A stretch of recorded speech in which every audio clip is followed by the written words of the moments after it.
Geez, I mean, if you asked me what company do you never want to start years ago, I would say I would never, ever, ever start a lead gen business.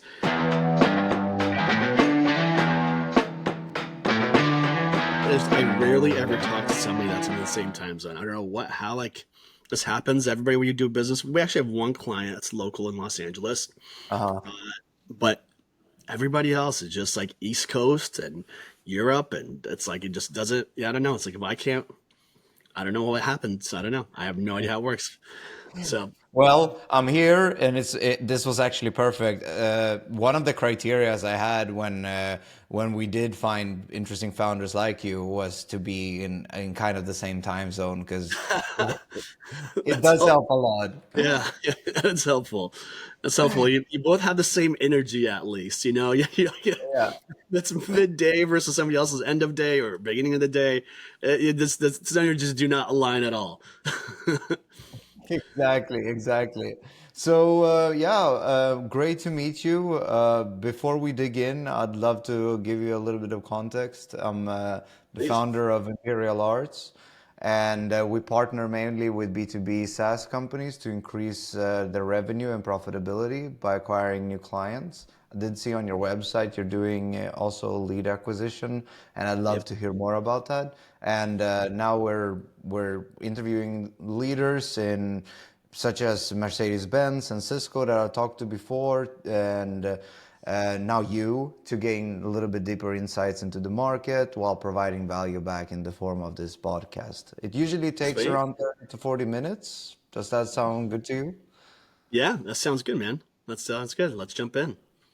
Sweet. Okay, so RevGen Labs. I understand that you provide lead gen services and such. Could you share some more insights into your business and the role you play within it? Yeah, yeah. So lead gen. Geez, I mean, if you ask me what company do you never want to start years ago, I would say I would never, ever, ever start a lead gen business. Um, this is this is gonna be bad now. This is actually recorded and it's gonna be published to the public here.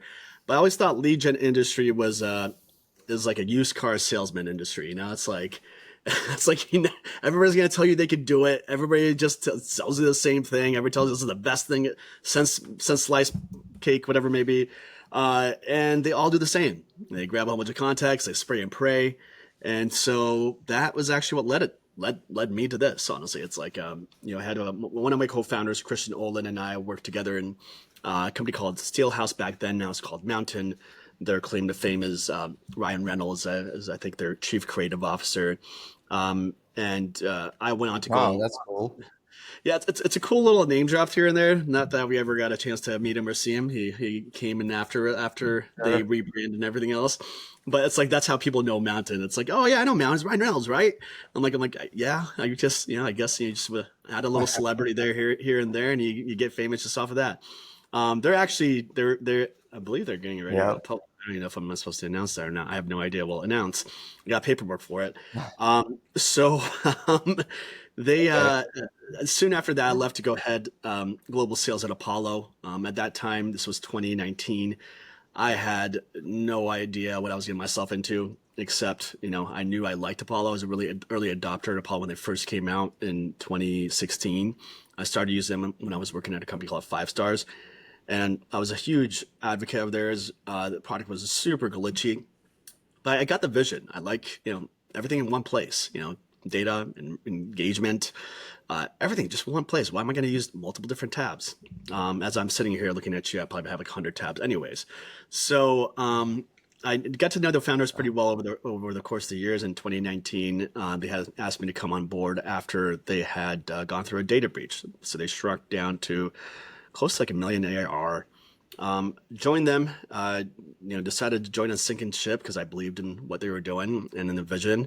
And what was with them for a little over 2 years. Got them to about 20 million, a little shy of 20 million in revenue, about a $250 million valuation.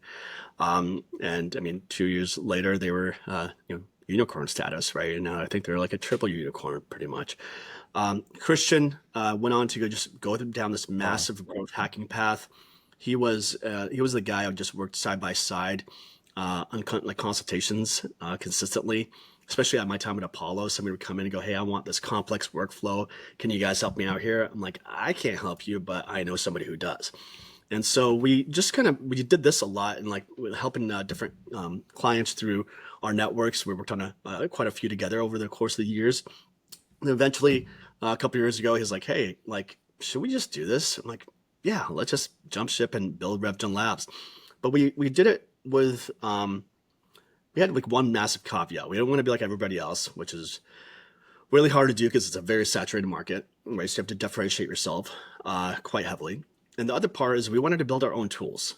Because as much as we do love lead gen, I don't know if we want to be a lead gen business forever, right? Like we love the lead gen space. It's fascinating. Like I don't think we'll ever leave the space, but we love building the tools just as much. So we brought on our third and technical co-founder, Jay Wu. Jay Wu is, I mean, honestly, he's a true executive, right? Like this guy had 15 years at the last company, worked his way up from nothing to like the CTO with 64 devs reporting into him.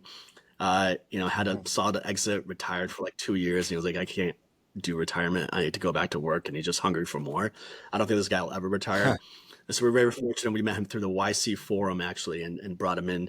And he's been our technical co-founder. And it's been a roller coaster ride, man. That's part of the startup, like, if anybody tells you, oh, startup life is easy, like, I have my own business, 9 to 5. I spend time with my family. I get a chance to nap in the middle of the day. No, I really want to see that person and actually like follow them for a day.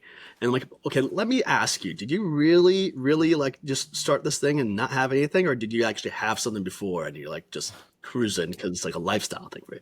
But, it's a grind, man. You know what it's like. You know yourself. So, Yeah, uh, that's such an interesting story. I mean, you come from an amazing background. Just hearing the name Apollo, I use that, you yeah, know. it's So, it's so it's one of those. exactly. What are like the current trends in the market in your industry right now? Where are the winds kind of blowing? What are you noticing? Oh man. Look, honestly, it's what a time to be in lead gen. World of AI, man. It's like you can't even. What company is not an AI company these days, right? Things Yeah. move lightning speed. We were very fortunate. We hit our like a million ARR within like 30 some weeks, and we're like, this is incredible. Like, oh, it's so easy. Just kidding. Um, then you hit a wall. But it's like you scale a business pretty quickly, but then you realize like, man, this would never have been possible if it wasn't for AI. Like, you can never build as fast as you can without the world of AI now, and that's the beautiful part. But it's also the dangerous part, right? Like you have to be ready to pivot really fast. And we have pivoted a lot. And I've worked for a lot of startups. I think the grades kind of show it, right? But like, I don't think I have ever been part of a company that has had to move as fast, constantly different directions just to adapt. I would say that's one. The major thing I think that the major topic in lead gen space in general is going to be deliverability. Email deliverability is like it's just it's always a topic no matter what. And I can sit here, I can tell you, we do A, B, C, and D. If you do that, your delivery will be amazing. You go and do it. You do A, B, C, and D exactly like I show you. I tell you. I give you a copy of it, and you do it, and it fails. Then you tell me you do X, Y, and Z, and I go and do X, Y, and Z, and it just fails for some reason. It works for you, it doesn't work for me. Um, Everybody likes to think they're because the thing is, if it works for me, I'm like, what works for me? I'm an expert. It's not you're not. It's not you. I'm the expert. You can't do it. And so everybody has this mindset. They think their thing is the best. And it's hard. It's like you have to constantly diversify. You have to constantly change. You can't like tomorrow deliverability could change. That's why we diversify. We have like 5 or 6 different platforms that we utilize. We have our own SMTP servers. We have our own, buy our G panels, E panels, M panels. We own our own infrastructure. We're lucky because we have a dev team. Like we can do that. Like I don't know how, a younger Legion company could only grow so much because they don't, we're very fortunate we have a dev team that could at least help build some of these things. But even then, it makes it really hard. So those are the two major things. The rest, I think, has pretty much stayed the same. Outside of it being very saturated, there's a lot of companies out there these days. Like, there's been some prominent ones that really brought attention to the lead gen space. The Client Ascension guys are awesome, and they really changed the landscape, I think, in the lead gen space. But then from them were born all these other lead gen influencers slash coaching programs. Where like, hey, join my program for $10 a month, and I'll teach you how to build $1 million lead gen business. And so like you get a lot of that. Um, and so it's like it's not actually not a bad thing because like, it's easy for me to go, hey, like look at our background and look at this roster, and then look at the roster of somebody who Yeah. we might be competing against. And it's not, we don't look at that as competition, but they definitely, a lot of the young talent has been phenomenal to see, honestly. Like just like what people are able to do these days, like I'm like that old guy trying to run alongside like the kid. I'm like, I could do this, and so these kids are fast. These kids are really fast these days. So it's been exciting, man. There's a lot of attention. It just keeps me wondering like what's next, right? Like I don't know. It's like every day I think my opinion changes on what's next because it's just everything moves so fast. But Yeah. similar to your Yeah. industry, I don't think anything changes. It does. It does. But I was just thinking while you were talking, like what is next? Like if you would look at the next 6 to 12 months in your business, where do you see the biggest opportunity for growth, or something that you're really excited about? Where are the biggest gaps that needs to be fixed? I'm a big fan of YC. I've been part of three YC companies, worked for three YC companies, and I watch all their blogs and vlogs, I follow them pretty closely.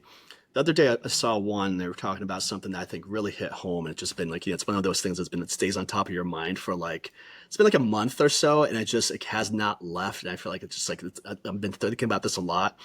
And it's part of it is because like what we do is our tool RevReply, I think just, again, it hits home. It's exactly what they described here.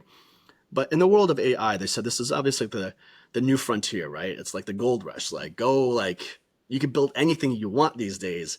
And they simplified it. They actually said, hey, like grab anything simple in any process. No matter, go look at any process, something that you know about, something that you're passionate about. Go grab one single thing and just go very deep.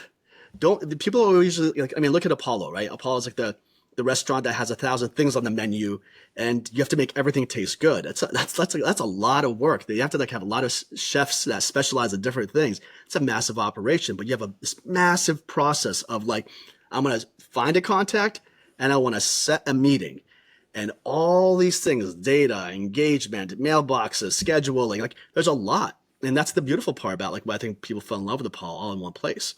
And there's other platforms than other industries there, and your industry, mine, and everybody in this industry that do this all in one type of thing. But then if you just grab one part of that, right? Like you grab one contact, one data point that doesn't really exist anywhere else, and you just go really deep, you could you could leverage AI and build anything out of that, right? Like that's what we do with RevReply. Like we just want to handle anything from once a response comes in to once a meeting is booked, and we just go really deep. We're like, where nobody else could actually even catch up to us when it comes to like sentiment analysis. We have to know sentiment analysis very well, layer by layer by layer by layer. And so like every time you go through any layer, like with AI in general, it's exception handling. If this, then that. Sure, the first one's like, okay, what's the five possible options? The person either says yes, no, not interested, maybe, or follow up, right? Okay, cool. What if the Yeah. person says, hey, so I'm at my aunt's house right now. I'm hanging out, and I'm stuck on this software that I'm like building for my cousin. But then I could talk to you after I get back from my aunt's house. Like what? Like there comes all these different layers. You go, okay, so if somebody says this, then you go that way. If somebody says that, then you go this way. Then you go to the next layer, and now just like I literally like to explain it as like you add a zero, right? Like every single layer, you just add in a zero. layer one is 10 times as hard, layer two is 100 times as hard, layer three is 1,000 times as hard, layer four is 10,000 times as hard. And so like the deeper that you go, the harder it gets. And I think if you just go really deep, to kind of bring it back full circle and my horrible analogy, but if you just go really deep, um, it doesn't allow, you can't, not that many companies could go that deep in one simple category.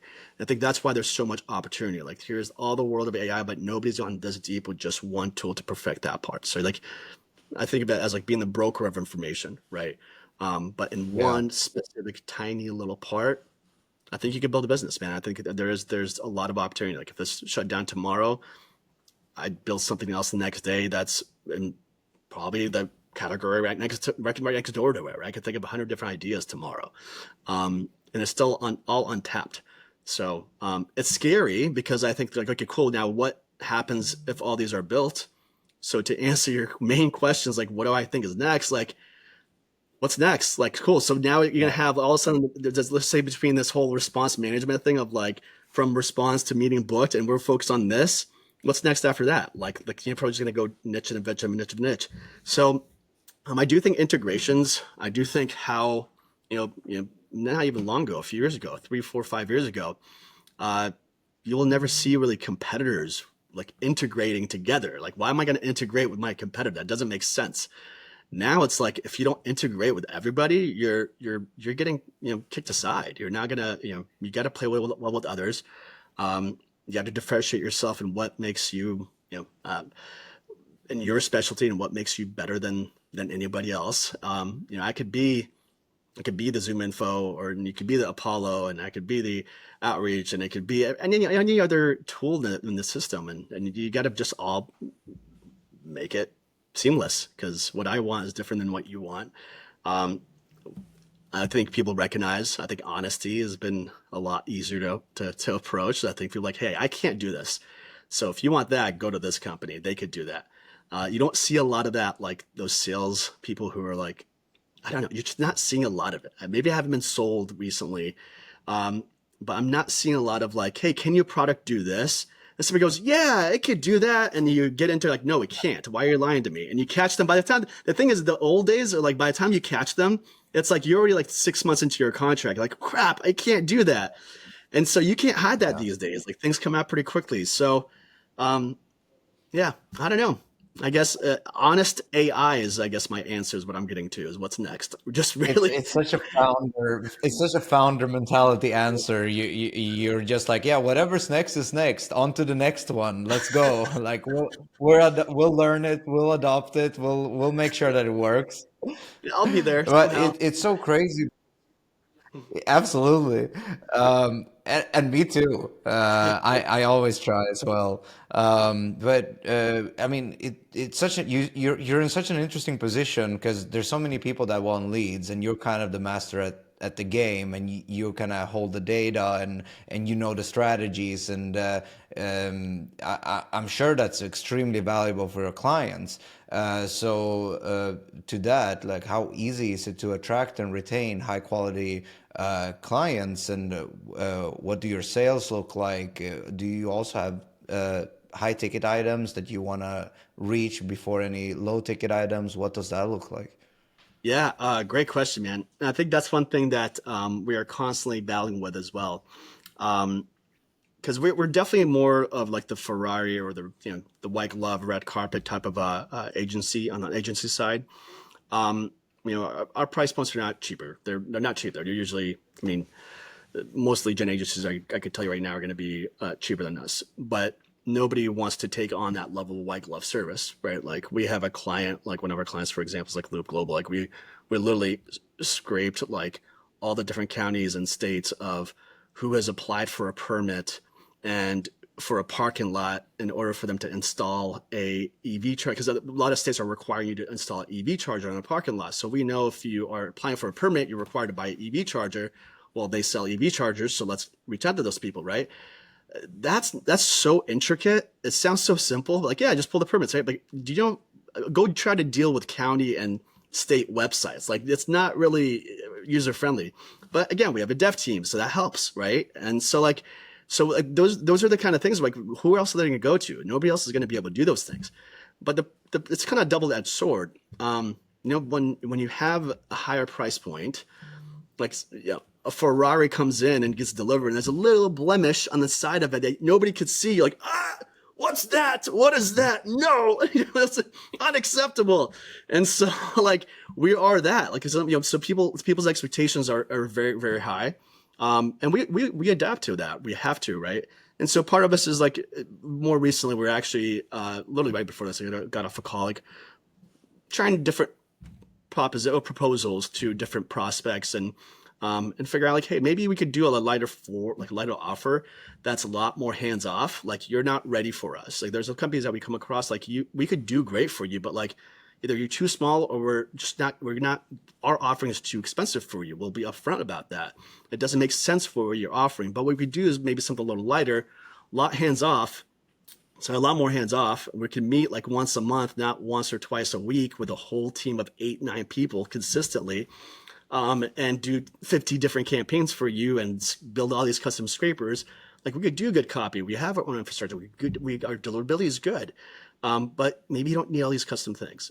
And so like that's one thing we're toying with. But what's funny though is, like, obviously you mentioned data lead, and obviously, like, been in this industry for a while. We have our own lead gen business, and in the beginning, when we were building RevReply, a lot of the money that we made in lead gen went into building the software tool. We've never done any lead gen for our software tool though, ever. And that software tool is just like the most bizarre thing. I can never get. I still have not been able to get over it. It's been a year now. That doesn't make any sense. Doesn't make any sense. Does how make it make sense, right? Make it make sense. And that has been 100% inbound, and my calendar is flooded with calls on that tool. 100% Wow. inbound. So it's mind-boggling how things work out, man. I don't know, like, I mean, we have some, Jay Wu and myself have some, obviously, like, some PLG experience, and at Apollo, he was at Office Ally, and so we have some of that experience. But I don't feel like we actually applied it. I think maybe just like naturally you apply it, but it's bizarre, right? Like, how do you make Is that it make sense? your is it your sorry to cut you off, but is it like your I'm just so curious, is it your social media following, or is it what is driving these inbound sales? Yeah, I do think it's two primary reasons. One, Christian Olin, one of my co-founders, he does stay pretty active on LinkedIn. I post. I'm not as active as he is. I comment more than I post, honestly. But the Jay's just starting to, but I don't think that's it. I think the bigger part of it is, Christian had actually founded a couple of different communities in the lead gen space that's filled with like hundreds of lead gen agency owners. And so I think that has been a good word of mouth. And the other part is when you have something unique, um, and that's my learning from it. And I think the same thing with Apollo. Like, Apollo we didn't do any advertising. Like, I think recently I saw like a SEO, but Apollo never did advertising. And so I think, like, just make the product as best as you can, and community. I think there's a lot of companies that have been great examples of that. I mean, Smart Lead has been a great example of that. Like a Clay has been a great example of that. Like, Clay has been around for a long time. A lot of people think Clay has been around just for like a couple of years. Like, no, Clay has been around for like, I don't know, 8+ years, something like that. But Yeah. but they built it around community, and then the last 2 or 3 years it just took off, right? And so I think it's like a lot of it is community. I think more than anything else, people want to be a part of something. People want to contribute to perhaps a tool that could help them out. That there's a lot of people that have said, like, I would love to build this. I thought about this, and we thought it was going to be the easiest tool to build, and we did it. And we're like, holy cow, that's the hardest tool to build. It sounds easy, but you go really deep in sentiment. Every So every much time data. we went out of beta, and we're like, we got this, we're good to go. And then 2 months later, like, nope, let's go back in beta. We forgot a lot.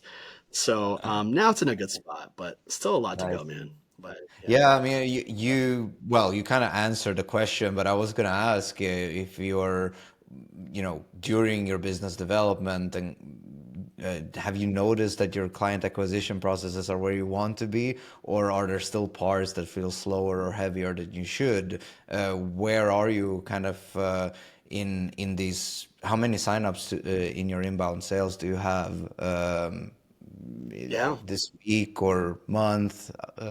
I'll I leave it think up to so you. far, I think we got about close to 700 active users, roughly. So, Okay. I mean, it's and then we've got plans that range from like 30 some bucks to like $300, right? And as even though I feel like we have product market fit, but I feel like we don't at the same time because there's just so much more. Like, it's not gonna be it. It can't just be it. And we've obviously constantly reiterate on the product and figure out what's next and trying to get ahead of the curve. Um, but I think if we and this is it's like the resource resources are obviously always going to be limited to a certain extent.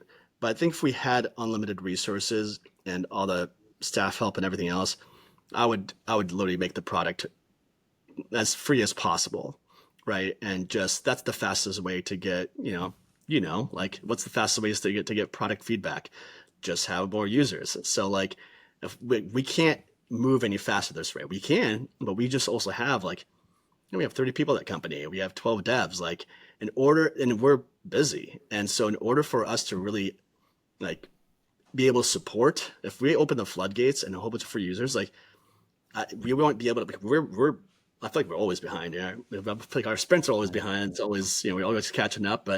Um, but it's one of those things like you need to. It's hard. You're running two companies at the same time at the end of the day, right? But we're getting there. I think I don't know. We're thinking about raising, maybe not. Like it's one of those things. Do we want to? Do we not? Like it's kind of nice not have to report to investors, but then the other part is like, well, you can really put fuel to the fire here. And Right. so I know we're being a little bit more methodical and strategic about like what we want to do, how we want to go about doing it. I think in the beginning with any company, it's like you're operating like a free for all, like just running around consistently. And now you're like, okay, we're planning 2 quarters in advance. We know like where our goals are for the next year. And I think it's gotten us to see the larger picture of things. Um, and what we want to develop ultimately, because it's not just the autoresponder. It's not what we want to build at the end of the day. It's not just that. There's a lot more to it that is involved than just an autoresponder. Um, I don't know if I answered your question though, because that's one thing we're No, still. definitely. And you did touch a little bit on the autoresponder. So it feels like your bread and butter is actually tailoring the scrape data to the customer, so all the contexts that are very much the use case for what they're looking for, and then kind of tailoring the communication as well. And that seems like a very white glove service. So when it comes to building or scaling teams to help drive growth, do you prefer doing most things yourself, or are you more focused on finding the right people and partners and systems to take things off your You plate? you really had to ask me that question. Not I'm like Yeah. tell the world that I'm a control freak and I can't let anybody do it themselves. Um, no, I'm just kidding. But I do. I still take a very active like role in everything. I'm on. Literally, I still love taking the sales calls. I'm on almost every sales call goes to me. I enjoy being close to the customer. I really, really enjoy.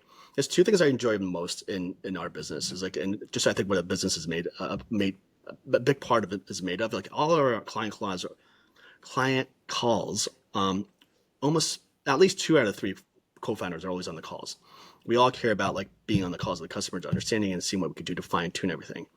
But the second part, I think that really is the driving force of why we do what we do across the board is we just really enjoy sales performance. Like we get a kick out of it. Like I have 2 young kids that are under the age of 2.5, and up Mhm. until recently, when I saw like parents at like at their kids' sports games and their parents are going crazy, like, your son scored a goal. Who cares? Just a 5-year-old scoring a goal. Yay. Like go for it. But like my kids don't play sports yet. Like they're too young. They're going to. But like I can understand that. I'll be that parent, like just cheering them on, like going crazy, and everybody's gonna think I'm a maniac. Like, who? Look at that guy! He's going crazy over some kid's game. Um, and I think that's the same kind of excitement I get with like sales performance. I really just get a kick out of it. Like I love seeing people, like when people obliterate numbers or be able to scale. It's like, man, that's like impressive. It is a skill set because we all try to do it every day. And sometimes we succeed, sometimes we fail, but like you gotta keep going. You fail, you get back up and you go, okay, let's try again. Let's grab some learnings. Let's make this better. How can we make, how can we increase sales by 0.5%, 1%, 2%, 3%, 10%, and constantly growing.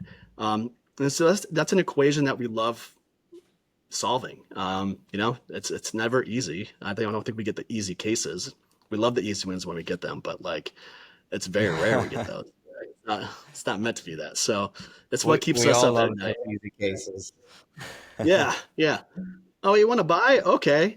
Do you want me to show you anything? No, you okay. Do you want to negotiate? No? Okay. Okay.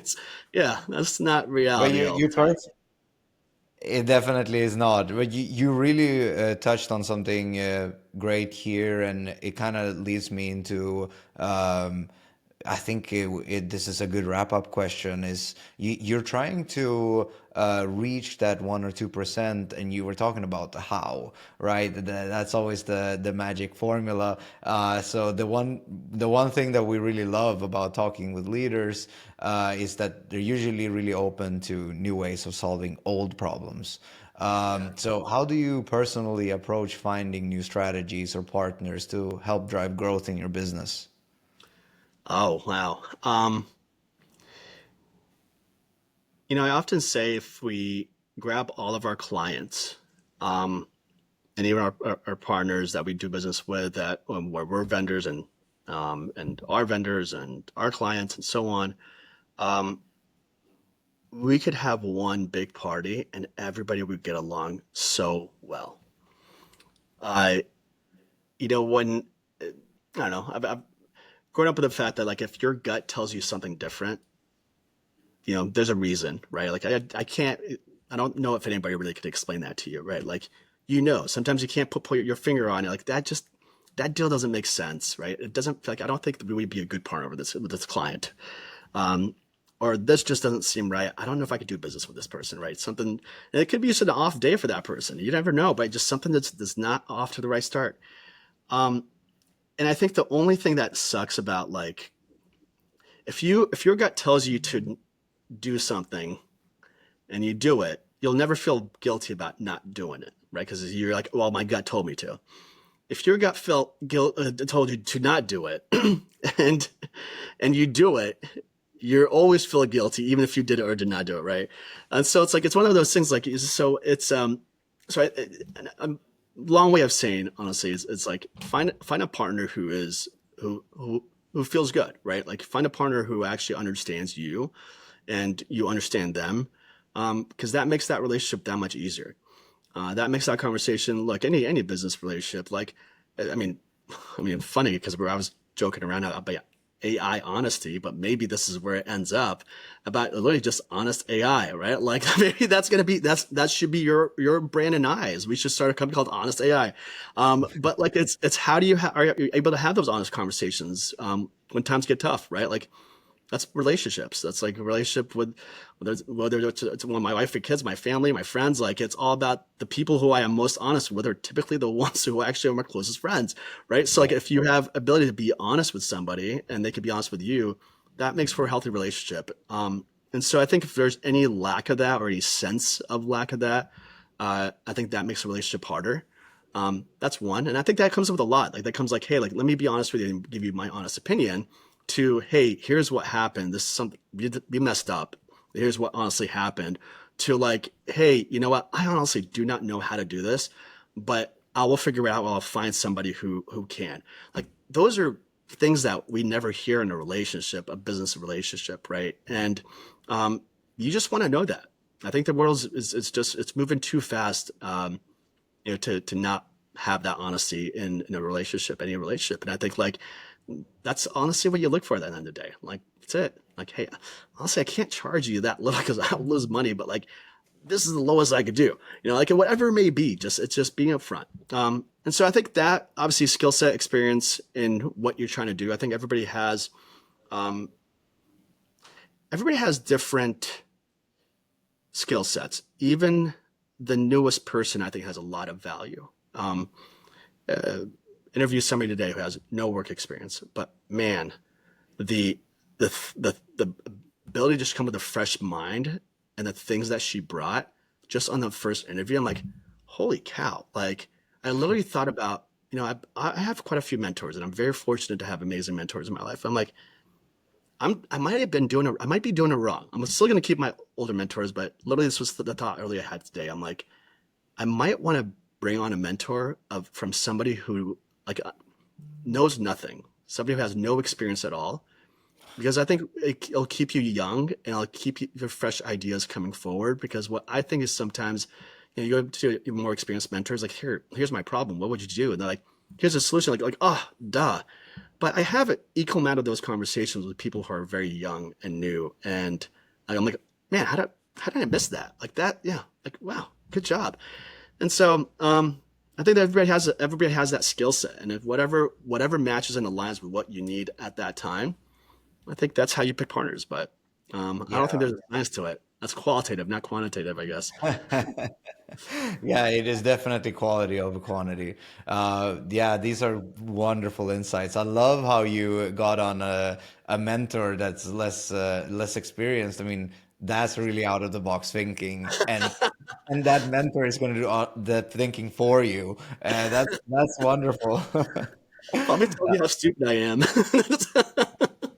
Like, Well, you get a mentor? Yeah, I get a mentor of some. My mentor is my 2.5-year-old. Okay, that's my mentor right now. that's that's the best one. that's the best one. She helps me find my North Star. Wonderful. Well, this was awesome. This was really, really great. Thank you so much for sharing all these insights. Thank you. Once we've completed all the remaining interviews, I'll make sure to share the podcast and video shorts with you. I'll create some and I'll also share the full length one with you as well. Awesome. Are you happy with this Yeah, this is podcast? great, Do man. you feel Like we had fun, and I'm like just like sweating like heck. I'm like, it was cold this morning. I'm wearing a jacket. Now all of a sudden it's hot. So yeah, it's not like in San Francisco. I know how LA is. yeah, It's hot. yeah. I don't know. It's been cold lately, so it's okay. But like, Okay. I'll still take it. I'm not gonna complain about it.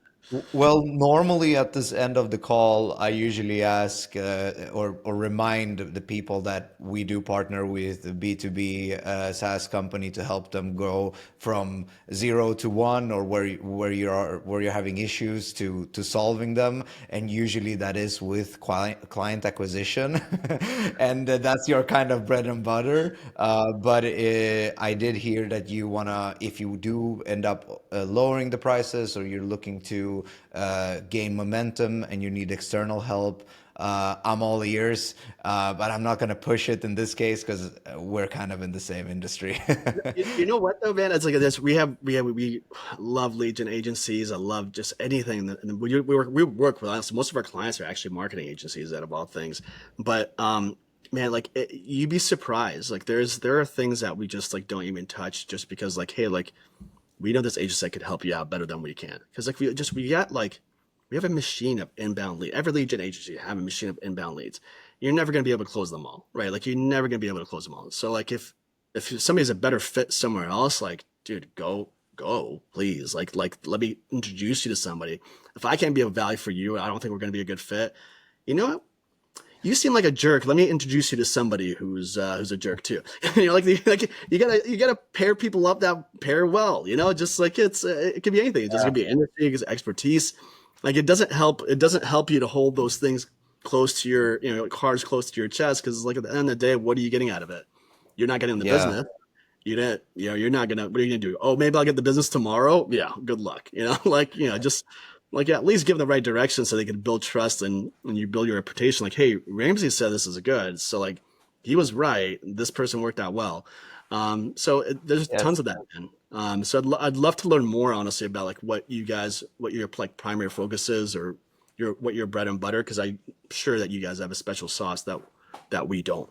You know. Well, basically, we install a machine for you. So it is, of course, we are using cold email marketing as well. We're also using LinkedIn marketing. So we're using a lot of 11 Labs to send voice notes to recruit leads. They can be trained on based on your voice, even usable from this podcast, Oh, and really? we leverage that to generate leads for you that way. We also help managing social media for you to build a presence, but most importantly, we try to explain the founder story in your product to find product market fit.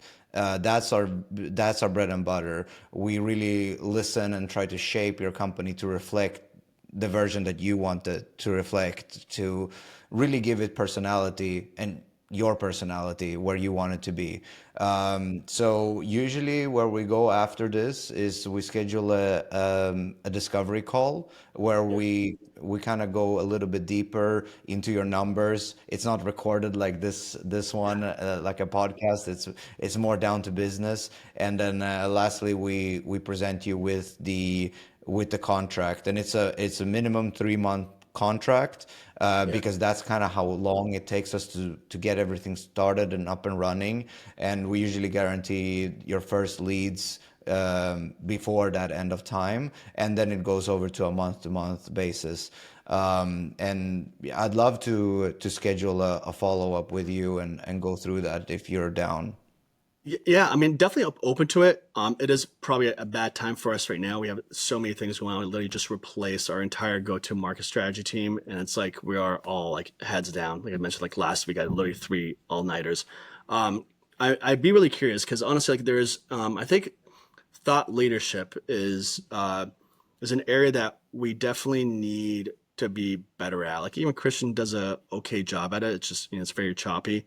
Um, but we need to get through these thick times right now before we even think of plugging anything in. Because that is like probably an area that we could definitely use help with. Um, the other stuff you mentioned is like what was really interesting. You mentioned voice notes. I'm assuming obviously you use some sort of software that's phenomenal. That's like I think that somebody asked me the other day. Honestly, it was it, like that. Do you like they said there was a platform? He said I know he said 11 Labs, but I want to say they said something else. Like, do you remember that platform? I can't remember the name of it for life of me, but I There's think one that called Prosp, maybe that's what it was. Synthesia. Yeah, Yeah. yeah.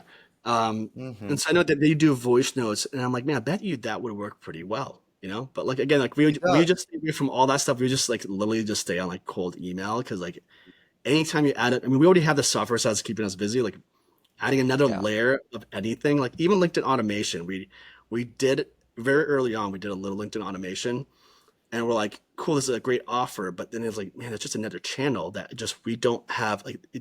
You need time and expertise in that we don't have the time to invest. We would love to be, but we just can't be. So we're like, you just stay away from it. People ask, do you do LinkedIn? Like, no, we know people that could do LinkedIn. You could use these tools if you want. We could do it if you want, but it's not our bread and butter. We just don't do LinkedIn automation. We just, I don't know. I can't tell you why. I can just Yeah. don't. Just Do require, you which do you run any ads or anything like that? no, no. Definitely something we want to try for RevReply.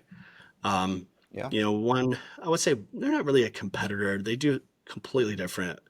But the closest thing would be like Fixer is out there. You see a lot of them. They do I mean, they do like maybe 5% what we do on the RevReply side. And there's a couple other companies we're starting to see their ads, and we're like, huh, like, all right, I mean, I don't know if we need ads. Like, we're pretty organic, but like, it's been working for us, and every month has been growing more than the next month. So, do we need it? Yeah, I'd love to do it. I honestly would love to. I think there's a lot more opportunity because like you could put fuel to fire. If it's working now, great. Then more people need to know about it, even if it is organic. So Yeah. open to it for sure. Yeah. Like SEO, Absolutely. I don't know anything about SEO. Like none of Yeah. us are really SEO experts. Like I'm We do sure we do I get that an as idea. well. You know, I know Yeah. you get an idea of what SEO is. Like, don't get me wrong, I could GPT it, but I know it's like somebody saying I could GPT cold email outbound. I'm like, yeah, yeah, you can. Go ahead. But it's like Yeah. that's not. I think having people who know how to do it is completely different than just putting something in GPT. So Yeah, it's all these things. that's a very great insight, and the fact that you know that you wanna have it at some point, that's where I kind of see the opportunity. And honestly, if I don't think we can help, I will not waste either of our times. Of But what we course, can do, not after this if you conversation. no, you did great. But Edward if you give lied me to me. Edward lied to me after I told him. We're supposed to have this company called Honest AI. which, by the way, I am down to start. They'll just But yeah, they'll just if tell you. They'll just tell anybody. You take a selfie. Say, "How do I look like? How do I look in this dress?" And I'll say, "You look like a pig." You know, it's like you look like an old fart. Stop sweating. You know, like we'll do the second version of "Is this a hot dog?" that's yeah, yeah, that's right. This is a hot dog. Yeah, yeah, that's true. That's funny. I forgot about that Well, one. well, definitely. Like, if you want to give me a few days to review what we've spoken about, I'll see if I can build a plan that makes sense for both of us. And if it does, I can present it to you next week if you have time, maybe on Yeah, Thursday. let's honestly happy to sync up next week, and I love to learn more about what you do and what you got going on. Honestly, I think I got a very small slither of it. Yes. You highlighted me more than we talked about you, so I know the podcast world is kind of like works like that in some ways. But would love to honestly learn a bit more about you and what you got going on because I think there's always honestly it's like there's so much business out there in this world that's like you just gotta balance it out. So Gotta go get it. On to the next one, like we said before. Well, okay, I'm gonna wrap it up there. Thank you so much, Ramsey. Have a wonderful day, and thanks for this opportunity. thank you. Likewise. Thanks for having me. Really appreciate it, Edward. Have a good one, my man. See you then. Bye Bye. bye. See you.